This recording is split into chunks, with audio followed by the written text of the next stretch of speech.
Hello, everyone, and welcome to another episode of the Bull Take Scouting Podcast. We are just one day away from the college football playoff, and it's looking like this might be the biggest toss-up across the two matchups as that we've really ever had. We've gotten through a lot of playoffs with blowout wins, especially in the 1 versus 4 matchup, but that's really not what we expect right now. So it's going to be fun. It's going to kick off tomorrow afternoon with Michigan versus Alabama. Michigan is the 1 seed, but right now we're going to be going through all of these prospects that are entering this upcoming NFL draft in 2024 for all these teams. And Michigan really doesn't have that many guys who are expected to go in the early rounds. And, the first guy off the board is probably going to be their quarterback, JJ McCarthy. And he's an interesting evaluation. What do you think of him, Alex? I'm really torn on McCarthy right now. I'm glad that we still have 4 months to come to a final consensus decision for me on McCarthy, because there's some things that I really like. He's very mobile. I think he progresses through his reads well. Looks really comfortable in the Michigan system, and that's kind of where my first, I don't want to say true concern, but just where I'm a little bit, uneasy about it is that Michigan system is really run heavy. It really obviously plays to the strengths of their team, which good coaching, right? But from what I've seen, he hasn't truly been asked to completely put the team on his back and perform outside of that Michigan system. Um, I'm also a little bit concerned about his arm strength. I don't think he can throw the ball too far downfield, as other guys that we see in this draft class and in past draft classes. But he's got a quick release. He's mobile, and I do think he's smart with the football. Right now, I'm still unsure if he can be a true top 10 franchise quarterback. I do think he can be a really solid quarterback in this league, especially if he's placed in the right system. Yeah, I totally agree. Honestly, I think he shows almost everything that you want to see out of a quarterback prospect. It's more so that you don't see him do it in a high volume on a per game basis. You see him going through progressions, delivering the ball accurately to his receivers. He senses pressure well. He steps up in the pocket against it. He's sneaky good outside the pocket. He can throw on the run. He's a good enough of a runner to make you respect that threat with his legs. He honestly shows you a whole lot. It's just he only had one 300-yard passing game this season because he doesn't need to do more. I mean, the Michigan system relies so heavily on the run because it's so successful at it, and they're undefeated having played the way they've played and asked him to do what they've asked him to do. And so that's why I'm really intrigued to see him perform in the playoff, because for the first time, he might have to throw more, put the team on his back at the end of a close game. And that would be really interesting because that's the big question mark in his evaluation, is projecting him to be a quarterback in the NFL, where he's going to have to be, if he's going to be a franchise quarterback, the focal point of that offense. And to this point in his college career, his arm hasn't been the focal point of Michigan's offense. So he's a really unique quarterback prospect. I don't really remember a similar situation with a guy where, you love everything he does, but it's a run first offense. So it's going to be interesting, and I'm excited to see how he plays. If you were to have to say right now, though, where would you draft him? Is he a guy you're taking in the top 15, or is he a later first rounder, or you're not even taking him in the first? I think I would take him in the first. I think because I think he can be a really solid quarterback for me. I would trust him to do all the small things well. I would trust him, not to make a huge mistake. And we saw him play in the big games. Ohio State this year might have been one of the biggest games that he's played in. I know he played in the playoff last year and all that. But I think that, in Ohio State, he made some good decisions. He made some things happen with his legs. And obviously, Jim Harbaugh is a quarterback guru. We saw it in the NFL. If he trusts him to be his quarterback, I feel like I can trust him as well, along with what I saw on tape. It depends on what team I am. If I'm a team that is decimated, like, the Patriots, right? Not a lot of talent on offense. I wouldn't take JJ McCarthy. Yeah. If I was a team that was really talented and a quarterback away from being a playoff contender, then I would take McCarthy. So that tends me towards the back half of the first round. He's not a guy I'd take in the top 10. But, if a team needed to move up to 16, 17, 18 to take him from the back end of the first round, I think I would be comfortable with that.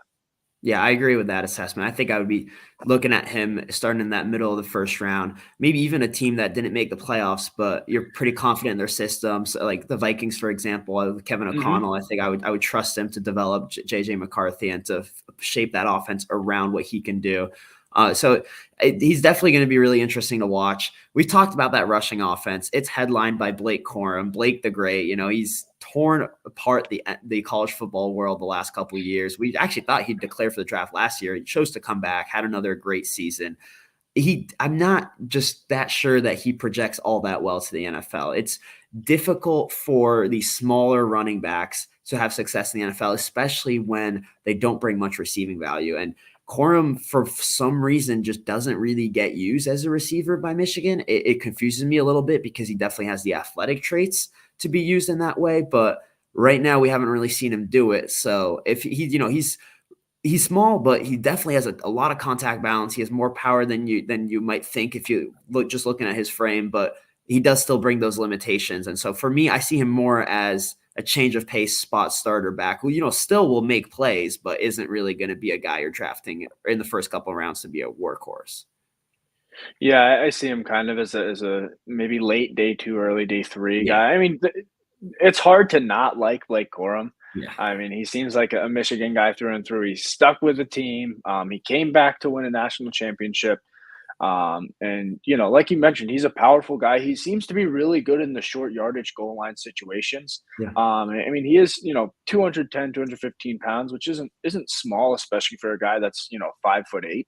Mhm. And like you mentioned, he's a solid running back. He's not a guy that's going to be a every down starter in the NFL, but I mean, if he was my RB2, I would feel very comfortable with that. And if he, got thrust into the starting role in points in his career, I wouldn't be surprised to have Mhm. him Yeah. have really good games.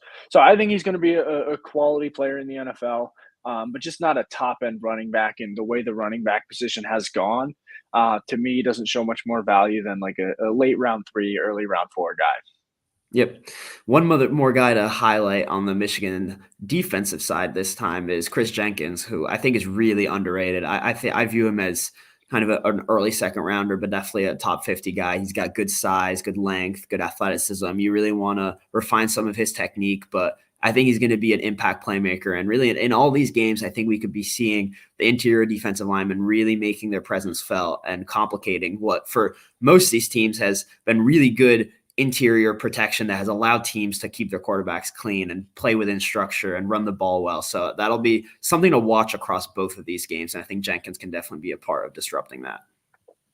Yeah, and it's probably worth mentioning too that there are, a couple more guys that, you know, we're not going to talk about. We haven't spent too much time scouting for Michigan that could end up declaring for the Mhm. draft, but we're not sure yet, so we didn't want to spend that time talking about them yet. Like Rod Moore, um, uh, the other running back. I'm totally blanking on his name Yeah, right now. Donovan Edwards. I wonder if he Yeah, comes back. Now, Donovan he's Edwards. definitely an NFL player. I just wonder if maybe he takes Yeah, that opportunity to be the lead back next year with Corum gone. But Michigan also yeah, always has these mid to late round guys. And if they've got Mike Sanistril, the cornerback, Zach Zinter is a guard who is hurt for this game, unfortunately. But that's why they're such a good team is maybe they don't have that much high end or like early round talent, but they're definitely putting guys through the draft in those middle to late rounds. And those guys end up being good in the NFL. Like Mike Onwenu for the Patriots, he's been a really good guard, and they got him in the sixth round. So that's a lot of the strength of their team is the depth. But moving on to Alabama, they do have a lot of early round talents. And one of my favorite guys on the offensive side is JC Latham, the offensive tackle, who is a massive 360-pound man. And the second he's a rock wall in pass protection. He gets his hands on you, you're done. That rep is over. The only really time that he gets troubled is by speed rushers who can get around him. But even then, I think he's really athletic for his size, and he does a good job of getting deep enough in his pass set to prevent that from happening. For me, he's a top 10 pick, a guy that maybe you're not going to put on the left side, but put him at right tackle, and you're going to be able to forget about that side for the next 10 years, except when you got to pay him. So I think that's really a strong spot for Alabama. Yeah, Latham was a guy I was really impressed with. He moves really well for his size, side to side and backwards. My only issue with him was obviously moving forwards a little bit, getting to that second level. But it's understandable when he's a guy that's that large. He still Mhm. moves really well for his size. He's got rock solid hands. Um, he's really strong. And I think once he gets his hands on his defensive alignment, they rarely ever fall off that block. He just for me might be a little bit scheme dependent, right? If you're a heavy Yeah. zone running team, Mhm. you might want to stay away from him so that depending on which teams are in the top 10, he might slip a little bit. Just depending on what teams are looking for from the offensive tackle position.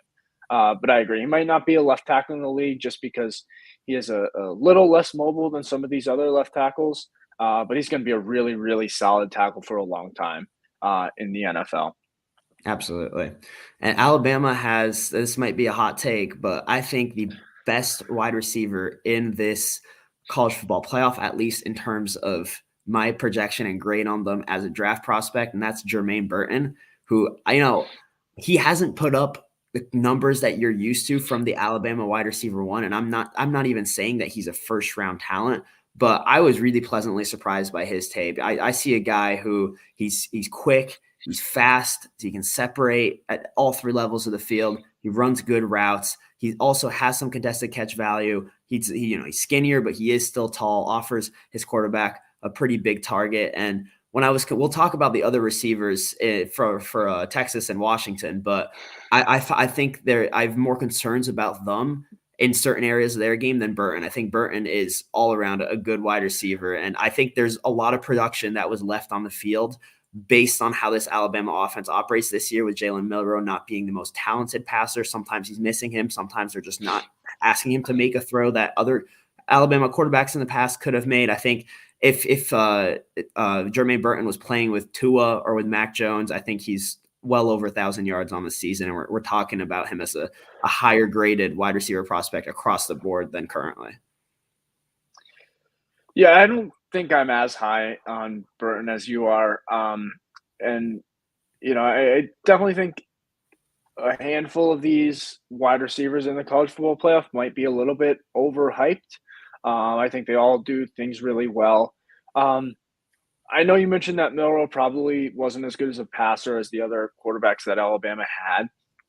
I would like to think that a true Alabama wide receiver one is still going to do more. He had, I think it was Mm. 35 receptions on the season. And in Yeah. my opinion, and at least the games that I watched, there were long periods of the game where I didn't really see him do very much. There's definitely some potential there, but I just feel like if you're a top wide receiver in college football, regardless of who your quarterback is, they're going to try to get you the ball more. I know Alabama ran probably a little bit different of a scheme um, than they did in the past. And I understand he could get some separation, but I wasn't thrilled by his deep speed. I thought he was fast, but not, I don't think he has that top end speed that you're looking for in a wide receiver. And then I did read some things where people were a little bit concerned about his character.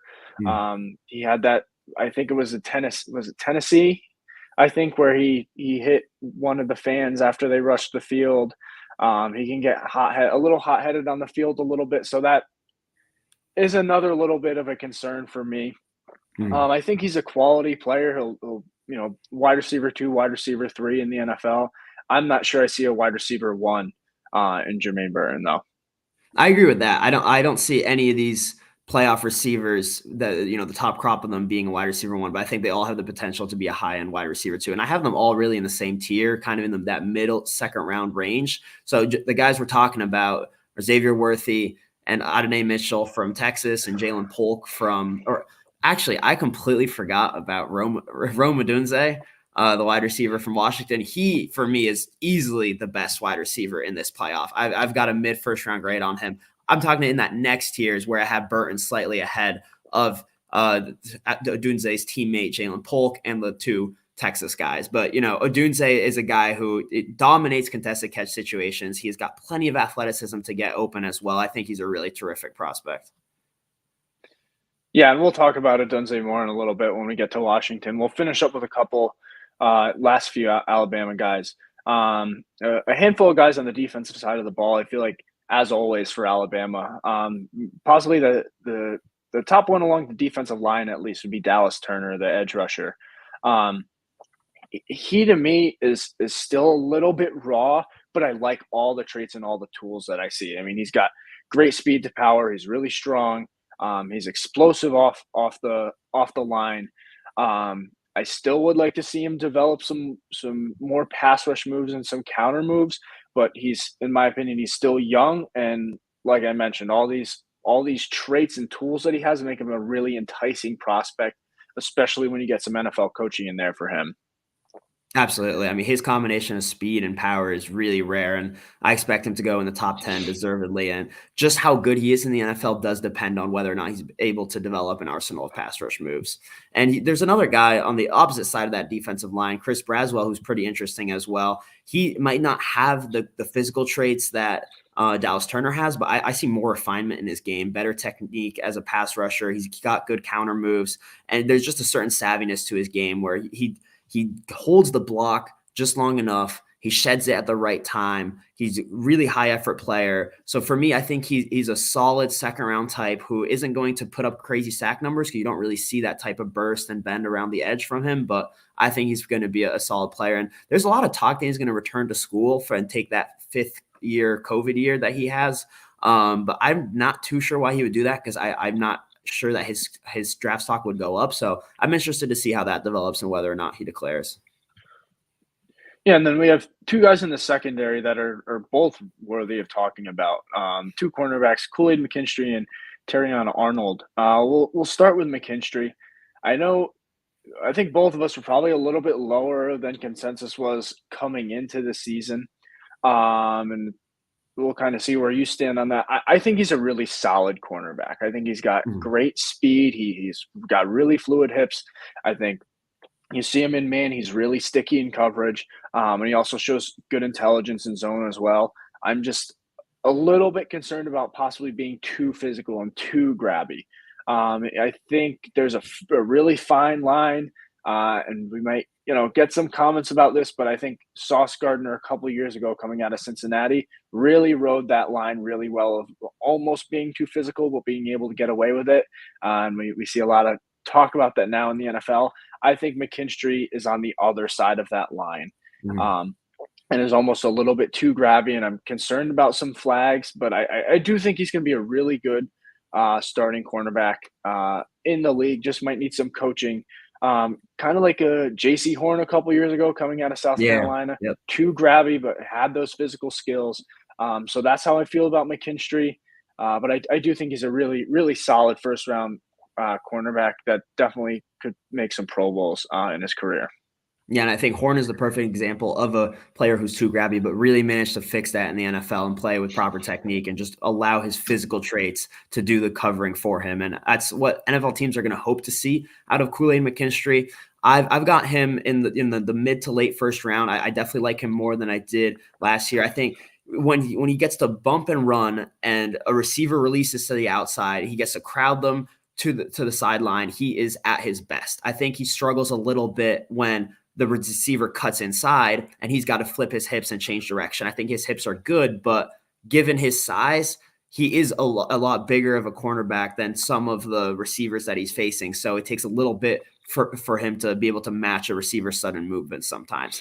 I think Terrion Arnold is a guy who's really interested and has gained a lot of steam over the course of the season. And there's even some chatter that some NFL teams have Arnold over McKinstry. Now, I have Arnold right below McKinstry, but it's pretty close. And Arnold has a lot of physical traits to be able to be fluid and mirror in man coverage. He's got really the competitiveness you'd like to see. What I think is odd, though, is that despite being really competitive and always seeking to get after the ball, and you see that in the way he defends the run, he seems to play really passively in off coverage, which is the phase of coverage that he's primarily in. He gives too much of a cushion, and he allows some easy completions underneath. Yeah, when I was watching McKinstry a while ago, I was also obviously seeing Arnold, and I was really impressed with him on his tape as well. And then I kind of read up a little bit more, looked at mock drafts and went, oh, this guy's also, potentially a Mhm. first round prospect. And I can totally see that. And I can understand why an NFL team would take Arnold over McKinstry. I, Mhm. like you, have him a little bit behind McKinstry, but it's not a huge gap. If I was picking between the two, I'd rather take Arnold towards the end of the first round than McKinstry with a top 10 pick. I think that's better value. But the thing that really jumped off the screen for me with Arnold was his tackling. He was Mhm. always getting after the ball. He showed great burst, getting to the ball. But again, like you said, the biggest thing for me, he gave up a lot of easy receptions, especially like you said, in that off man covers. There's a big buffer that just I feel like scheme and coaching could easily take that away. But that is what we saw on tape, so that's kind of what we have to go with. But both, in my opinion, worthy of first round picks. Yep. So I think that wraps up a lot of these top prospects in that early game, the Michigan Alabama game. Now, I know this isn't the focus of the show, but let's give a prediction on who's going to move on. It's really tight. I think if in terms of betting odds, Michigan's like a minus 1.5 favorite last I checked. So really could go either way. Who do you got winning this, Alex? Yeah, I mean, I think it's basically a pick 'em. I've gone back and forth. My gut just tells me Alabama. I don't really want to see Alabama win. I kind of like to see Michigan make it to the national championship game, but I think my gut's telling me Alabama. I think they have more higher end talent, and I think they have the ability to stop the Michigan run a little bit. So Mhm. it might turn into a game that depends on JD McCarthy. Um, so I think it's going to be close. I obviously wouldn't be surprised with either outcome, Mhm. but my gut's telling me that Alabama's going to pull this one out. Yeah, I think both these games are super close. I'm not confident about my picks in either, but I agree with Alabama. This team has gotten so much better over the course of the season, and I think that at this point, I'm also just going to put on my scouting hat, and I see a lot more talent, a lot more NFL talent on the Alabama team than the Michigan team. That's not to say Michigan's not talented. I don't mean that in a slight to Michigan, but I think that that's why they might end up coming out on top is because with this much preparation, two great head coaches, it could really come down to who's got the more talented team. And as you said, one of the keys to the game could be Alabama slowing down the Michigan run offense. And then with their pass rush, with not Will Anderson, I don't know why I thought of him first, but Dallas Turner and Chris Braswell coming off the edges, have the ability to speed up JJ McCarthy and maybe make him uncomfortable in a way that he hasn't been yet this season. And I think that they could end up being able to pull out this win and move on as a 4 seed, which is exciting, although it's Alabama, so it doesn't even really seem like it would be an upset at this point. No, it doesn't. I think we can move on now to the second game of the day, Washington versus Texas. I think we'll talk first about Washington, and obviously Washington also has a quarterback Mhm. prospect for the 2024 draft, and that is Michael Penix. So I'll let you start off with your opinions on Michael Penix. Yeah, the Washington offense is really fun to watch just across the board, and Penix has played really well this season. I just think he's a better college football player than he is an NFL player. To me, he shows a really good ability to distribute the ball. I mean, he's got plenty of arm strength, in my opinion. He puts so much zip on drive throws, delivers the ball where it needs to be. Good ball placement on these contested catches. He'll put those back shoulder throws for Rome Odunze just where he could get it, not the defensive back. What I just think there's certain drawbacks in Michael Penix's game that, with 6 years in college football, I'm not sure that he's going to be able to fix them getting to the NFL. He's got some mechanical blips, and it's kind of tough to evaluate because he's a lefty quarterback, so everything's flipped, and you kind of have to get over like, oh, this looks odd, but you have to be able to separate what's just him being lefty versus actual mechanical issues. But I do see him throwing off his back foot really often, and that can end up in a lot of deep throws being too wide, too long, and his windup's a little long. It's not as tight and close to the ear as you'd like. So those issues tend to be exasperated in the NFL. And I don't really know how he could fix them at this point when they're so entrenched. And then I also see him locking onto his first read really often, and it works in Washington's offense, but I'm not sure it will in the NFL. I'd like to see him move on to those subsequent progressions quicker. So for me, he's a guy who, and he's also got a long injury history that's kept him. He's stayed healthy the last couple of years, but he had like 4 years in a row from 2018 to 2021 with a season-ending injury each year. So his medicals are going to get dinged. And to me, he's kind of an early day 3 guy that I think could be a good backup, and sometimes down the line in his career can step in and start and be productive and win a couple games. But to me, he's not a franchise quarterback in the way that some people have spoken about him this season. Yeah, I think we kind of see him through the same lens. I won't repeat all the things that you talked about. Obviously, the arm strength for me was really, really good. But the one of the biggest things that I noticed as well is he when he would progress through his reads, it was a lot slower than you would Mhm. like.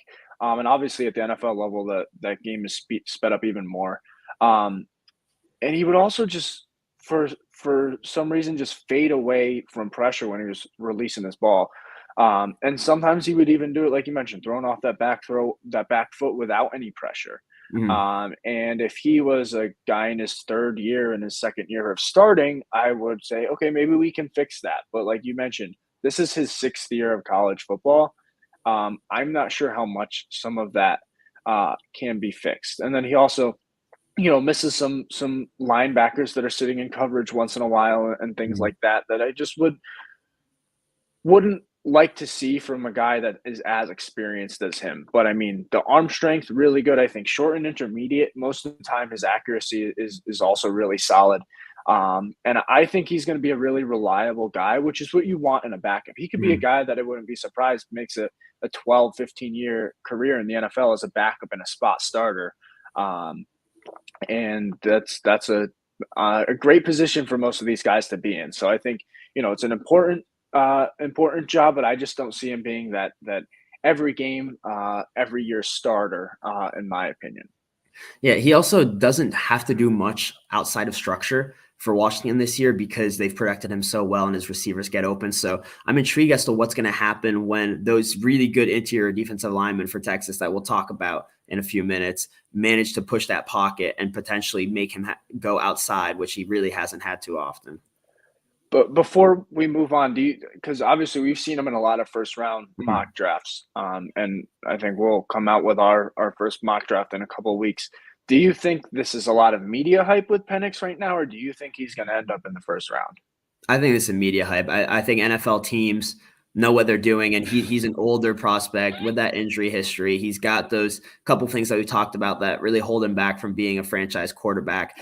If he played the exact same way as he does, and this is a true junior, then I think we're talking about a first round quarterback. But I just doubt that at this point in his career, that's how the NFL views him. I think he's more of a guy who goes in the third, fourth round.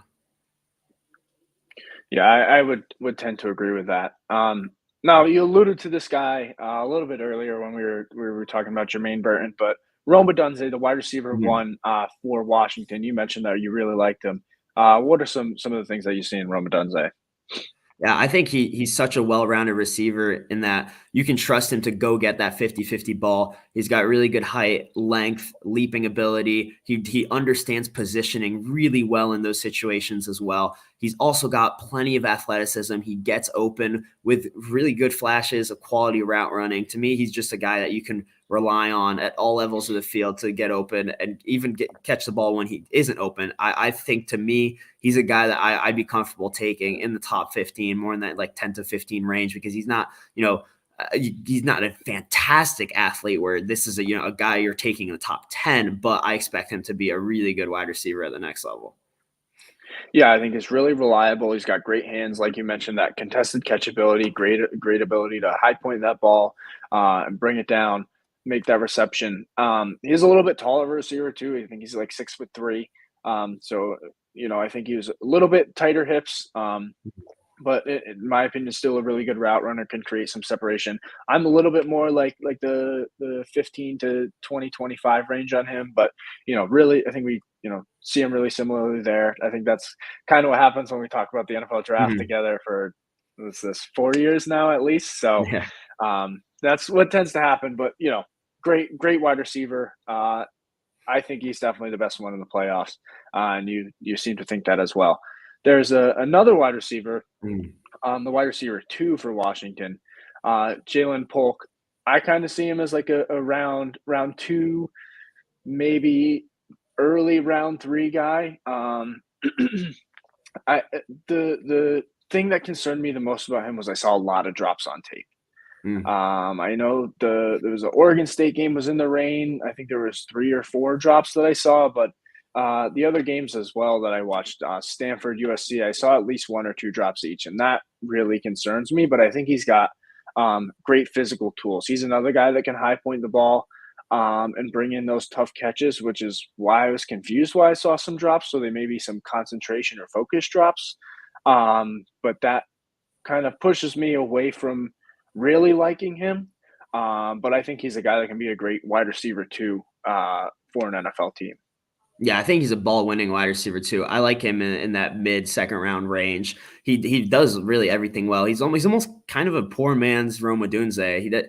Where in that he's also a contested catch guy. He can get open with athleticism and routes, just everything at a notch less than the level that Odunze does it at. And let's just keep talking about these wide receivers and that are going to be in this game and flip over to the Texas side where they've got a couple guys, Xavier Worthy and AD Mitchell. How do you rank that tier? And let's just throw Jermaine Burton in there. And those 4 guys, you got Polk, Burton, and the 2 Texas receivers. Who for you comes out on top in terms of right now if you had to rank them? So if we're going though with those 4, I would Mm. have Mitchell 1, Worthy 2, Polk 3, Burton 4. Okay, I've got Worthy 1, or I'm sorry, Burton 1, Worthy 2, Polk 3, Mitchell 4. So let's talk about AD Mitchell. What makes you like him so much? Yeah, so to me, he was a great athlete in my opinion. He's a big guy, Mm. 6'4", I think right around 200 pounds. I think he's a true deep threat. He, in my opinion, wasn't the greatest route runner in the world, but I still felt like he had the ability to create some separation. And in my opinion, besides Worthy, obviously, I felt like he was the best after the catch with between Polk and Mm. Burton, and it could be because he got the most amount of targets. Obviously, had a lot more receptions than Burton did, and maybe if those two were had flipped offenses, Burton might have done similar things to Mitchell. But I just I thought that he had great hands, and he moved really well for his size, and I liked his effort in the run game. To me, obviously, you're not always going to be asking wide receivers to block, but when I see a lot of effort in the run game, it just shows me that they're a really hard worker and they're going Mm. to do what you ask. So I also think that he, despite not having elite deep speed, he had a great ability to stack DBs and get behind them Mm. and get open deep. So in my opinion, I think that his talents weren't maximized in that Texas offense because they had all these other weapons. So he's a guy that I'm a fan of in kind of that early to mid second round range for me. Yeah, I see him as more of a mid second round guy. I really like, as you said, he gets downfield and maybe he's not a burner, but he tracks the ball really well. He's a big target with his size, so he really does still give you that vertical threat. And I love the combination of size, of athleticism. I think there's a lot of route running potential there to unlock. He's probably going to face a learning curve in the NFL because he's going to have to run a more diverse route tree. He's going to have to refine some of that route running. To me, he's kind of a similar prospect as Quentin Johnston was last year, because one drawback that I have with him is you love the height, but I'm not sure he plays to it consistently. I'd like to see him when the ball's in the air. I'd like to see him attack it better and go and high point the football. Sometimes he struggles finishing through contact, which he really shouldn't when he's bigger than whoever is coming up to him as the DB. So that's one drawback I have on him. Although if I'm comparing him to Johnston, I do prefer his hands. Johnston has that tendency to body catch. Mitchell has the ability to pluck the ball out of the air. I just would like to see him being more physically imposing at the catch point. Yeah, I think that might be due to his size. I mean, I think he was listed at 195. And most of the time we know how these measurements are on college Yeah. websites. So I have a feeling he's probably 190. He's not a physically imposing guy despite his size. Yeah. So I would hope that he would improve with that as they add some weight, add some muscle to him. I felt like he was a better deep threat in my opinion than Quentin Johnson. I felt like he had a Mhm. better ability, like I mentioned, get behind that defensive back and create that separation. But I definitely can see the comparisons there. And obviously, Quentin Johnson hasn't had the the greatest rookie season. So I hope that it will go better for Mitchell next Mhm. year. And so Texas has the other receiver who's very different from Mitchell, and they complement each other really well. And that's Xavier Worthy, who is a really speedy receiver who immediately with his release against press is going to gain early separation. He's got the speed to go deep. I really, really love the athleticism and the way he's able to uncover and definitely shows the ability to run really sudden routes where he uses that athleticism to his advantage. And he also, like Mitchell, will have to adapt to a more diverse route tree. And for Worthy, my concerns come with the size. I mean, he's rail thin, and you sometimes that shows because he's not a guy you're going to put in contested catch situations. Even though the height is pretty good, I believe he's 6'6'1".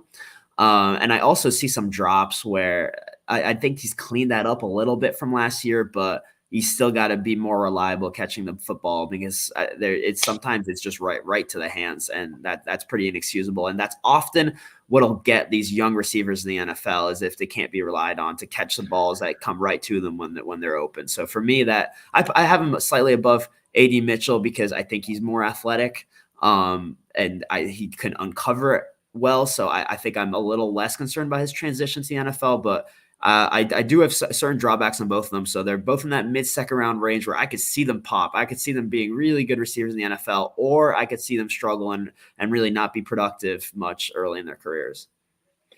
Yeah, I think we kind of see him the same way. Obviously the speed, the start stop ability is really what jumps off on tape. He's a jitterbug with the ball in his hands. But like you mentioned, the size was a concern for me. I didn't see him break many tackles at all, which you kind of expect when you weigh 170 pounds. But similar to Polk, the drops concern me a lot. Sometimes he let that ball get to his body. I think there was a play against Alabama in the end zone that he got himself Yep. wide open and Yeah. just dropped right through his hands. So again, I think receivers can improve their hands. But if I have two guys close, even if they're vastly different wide receiver prospects, I would prefer the guy that has better hands Mhm. than the guy that has some drop concerns. Yep. So let's move on and go back to that Washington offense. I think there's one more guy who's going to be an early round pick, and that's Troy Fautanu, the offensive tackle.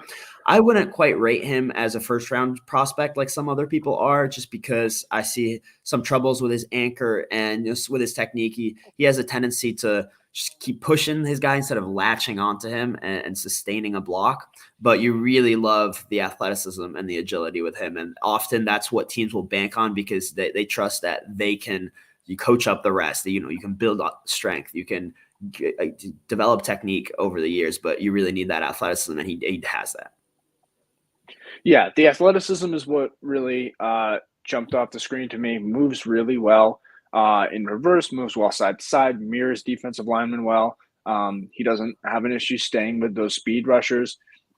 But despite being super athletic, I felt like he had some problems getting to that second level and squaring up those linebackers and almost either leaning towards them or lunging towards them and kind of whiffing on some of those blocks.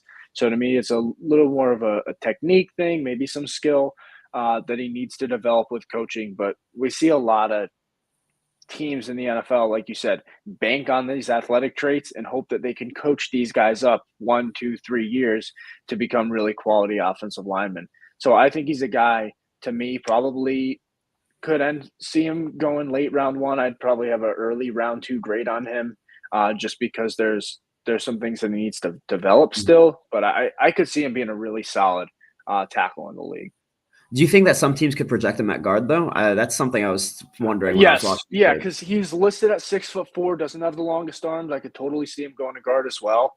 Um, and I think if he was to move to guard, he would be a little bit limited because he's not a huge guy. He's a little bit Mhm. more athletic. And we see at least some teams like the bigger, stronger guys playing guard. So to me, he has the athleticism and the technique to play tackle. Or sorry, not the technique, the athletic ability to play tackle, but doesn't have the length of the technique. Almost kind of like Rashawn Slater a couple years ago. Obviously, Slater has much better technique um, than than Fatuano has, but a little bit undersized, but that athletic ability, I would try to keep him at tackle, and you could Mhm. always move him in to play guard, but I think he could play tackle. Yeah, I would agree with that plan. One guy for Washington that I absolutely love is Braylon Trice.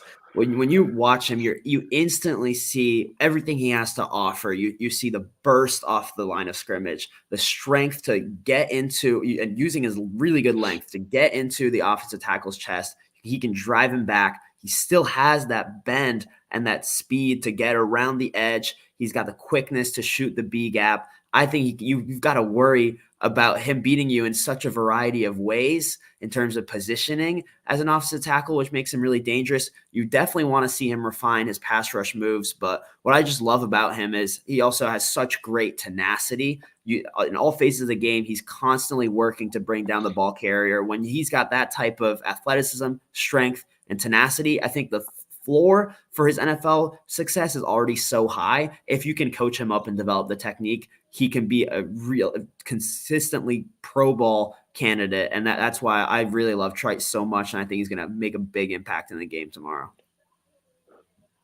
Yeah, I'm probably a little bit lower on Trice than you. He's definitely explosive, but I don't think he's as quick off the line as I would like to see from some of these other guys.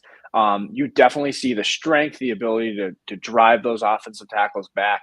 Um, I the the pass rush moves a little bit concern me. I think he has a Mhm. couple, but it seems to me like he's not as refined as some of these other guys. That not necessarily that we're going to talk about today, but there's some other guys that are first round projections that I think have a lot more refined and larger pass rush arsenal. Um, but like you mentioned, great strength. Always playing with a high motor, which I think, like you mentioned, gives them a high floor. Kind of, in my opinion, probably a late round one grade for me. Mhm. Just because I probably don't see him as quick as you do, coming off the ball and stuff like that. But I think really going to be a solid edge rusher in the league. So moving on to Texas, we talked about the couple wide receivers they have, but there's another really dangerous pass catcher in the tight end, Jatavion Sanders. And I think he's a really intriguing prospect because he's so athletic.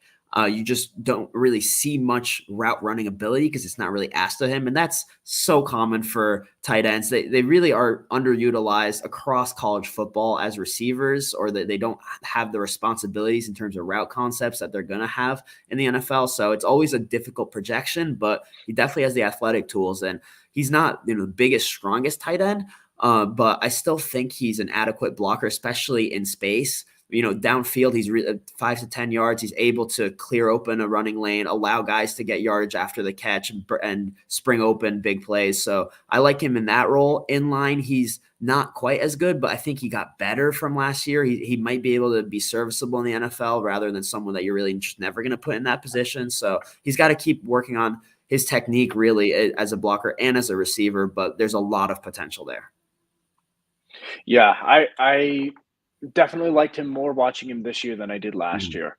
Yeah. Um, like you mentioned, he doesn't run a whole lot of routes, but he gets himself open. He finds the holes in the Yeah. coverage down low. He's got reliable hands, and he's pretty good after the catch. Um, my drawbacks for him, like you mentioned, were those inline blocking. I'm going to guess that we see this a lot in college. It's the tight ends aren't worked with as much as inline blockers as that sixth offensive lineman. And he's not the biggest guy. I think he's only 245 Yeah. pounds. So I think there's still some room to grow there. But he definitely, like you said, improved from last year to this year. So that gives me hope that he would continue to improve at the NFL level, especially getting that NFL coaching, putting an NFL weight room at a couple pounds there. But he's a big, reliable target for a quarterback. I think from the receiving perspective, he's got those things that you look for a tight end, always being that outlet, kind of not comparing him to Travis Kelsey, but he's the first guy that comes to mind where he's not always running routes, but he's just finding the holes in coverage so that the quarterback can throw him the ball instead of throwing the ball away. And I thought that he did a really good job when he was in line. of blocking for a second and then releasing and then Mm. going out and getting himself open that way. So definitely, in my opinion, around two tight end that I think Mm. will be, a tight end that a lot of teams would like to have on their roster. Yeah, I've got him like an early second round grade, but I think he could go in the first round, especially when you see those athletic testing numbers come in. I think teams are going to really want to bank on that potential. And as you said, I want to highlight that he shows that really good football intelligence to find those soft spots in Yes. coverage, to understand his blocking assignment. And that's what makes you confident in his ability to develop, because that's what you're banking on. You really do need him to develop his game. But when you see that type of intelligence on the field, then you think he's going to be able to grasp concepts and improve technique. So I think he's definitely a really interesting player, and I hope he'll make an impact in the game tomorrow alongside those receivers. A couple more Texas guys to discuss are their defensive tackles, Tavondre Sweat and Byron Murphy, and they're really different and complement each other really well. Sweat is a really massive defensive tackle who is going to plug holes in the run game and really disrupt your ability to get yardage through the tackle, between the tackles in the running game. And he's also shows some pretty good athleticism as well for that size, but is probably more of a pressure guy than a guy who can actually sack the quarterback because of some more limited agility given how big he is. And then there's Byron Murphy, who is more undersized and isn't as consistent at the point of attack as a result, but he's got some good pass rush moves and can get to the quarterback pretty well. So I think they're day two guys, but they're definitely going to have an impact in the game tomorrow and have solid NFL careers. Yeah, you have Sweat above Murphy. I've Sweat a hair above Murphy. I would have him more, but there's a report by Dane Brugler that he's got some character concerns where earlier in his career he was focusing a little too little on football and more so on being a college kid and partying a little too hard. So, and apparently he completely cleaned it up, and you can see that with how he's improved on the field. But there are concerns in the NFL about, well, when he gets drafted, he gets paid, he has that status and the money. Is he going to revert back to old habits, or is he going to stay as zoned in as he has been the last year or two? Okay, all right. I didn't hear that or see that report, so I had Sweat ahead of him as well, but that will probably Mhm. bump him back a little bit for me. But he's not a guy that's going to play a ton of snaps in the NFL just because he's huge. But I think Mhm. he'll definitely make an impact when he's on the field. And he's not going to be on a lot of true, passing downs. But I think if he is on the field when offenses are passing the football, he can provide a lot of pressure right up the middle. Not necessarily, get after the quarterback, but push that pocket backwards. And he does a really good job in the run game of closing up his gap and at times, driving his offensive lineman to one side or the other and closing down a second gap as well. So big, strong, powerful guy, moves well for his size. And Murphy, I feel similar to you to how you do. He's got a good arsenal of pass rush moves. I think he is a little bit undersized, so at times he can get pushed around a little bit, which at the next level might be a little bit of concern. But I think he shows a good ability to get skinny, shoot the gaps, and he does show the ability to split double teams as well, which is promising because you don't see that a whole lot in college. But he's quick off the line, explosive, got fast hands, fast feet. So definitely a guy that's going to be a quality defensive tackle in the rotation at the NFL level. There was one other Texas defensive lineman that I Mhm. just wanted to bring up that really popped on tape to me. Alfred Collins, number 95 for Texas. He's probably a later round guy, but I thought he also showed some good pass rush moves. He was quick, played with good motor. So definitely a name that you could end up hearing probably on day 3 that I wouldn't be shocked to see, make some plays in the NFL. Yeah. So I think that really wraps up us going through these prospects, and I have an even tougher time making a prediction for this game than for the other game, even though they're both really close. My gut says Texas, but my brain says Washington. And so I'm just gonna go with my gut with Texas. I think they've really hit their stride. They're super explosive. I hope it's gonna be a shootout. That's what it looks like it'll be on paper. And maybe they'll just be a little bit better at making sure Ewers is able to stay clean and stay within structure. Whereas at these two D tackles we just talked about for Texas might be able to, cause some discomfort for Michael Penix and make him have to go outside structure a little more. So that's my pick. How about you? Yeah, I really obviously struggled with this one as well. I, I'm also leaning Texas just because I think the Texas defense is, in my opinion, from what I've seen, all around better than Mhm. the Yeah. Washington defense. I think they both have a handful of dynamic playmakers on offense. Um, but I think that the Texas defense might be able to make a play or two that the Washington defense won't. Um, and I think that it's, in my opinion, it's going to be one dimensional for Washington. They're going to have to pass the ball. I think the Texas defensive line, like we talked about, is really solid. Probably three prospects at least along that defensive line. So I'm going with Texas. I think it's going to be really close again. But it looks like we both have Alabama versus Texas in the national championship game. So it'll be fun to watch these games, see what happens.